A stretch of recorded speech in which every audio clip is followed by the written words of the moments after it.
État des lieux d'entrée pour Adriano. Cet étudiant en école d'ingénieur vient de Douai, dans le Nord, et il a choisi cette maison en colocation pour les 3 années d'études à venir.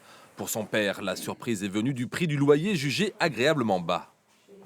On s'est rendu compte que en fait, le loyer qu'on va donner ici, tout est compris, quoi. La chambre, l'électricité, les gaz, l'eau, et cetera. Et en fin de compte, ça revient moins cher, quoi. Et un loyer de 410 €. Je pense qu'un truc comme ça à Strasbourg, ça aurait dépassé les 600 € facilement. Un loyer un tiers moins cher qu'à Strasbourg. Il faut dire qu'à Poitiers, les prix varient de 10 à 15 euros du mètre carré pour un logement étudiant non meublé.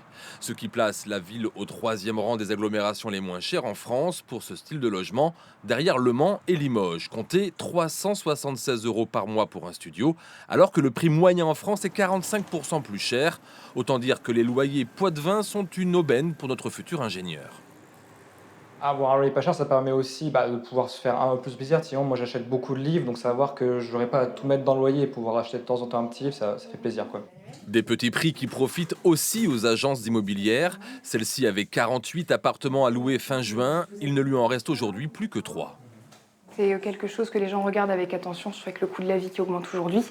Quand bien même vous avez des étudiants qui n'ont pas énormément de biens, vous avez des garants qui ont des charges aussi à côté. Donc si on trouve quelque chose de correct et de moins cher, autant aller sur une ville qui offre ces services, d'autant qu'à Poitiers, on a une très bonne université, donc pourquoi s'en priver?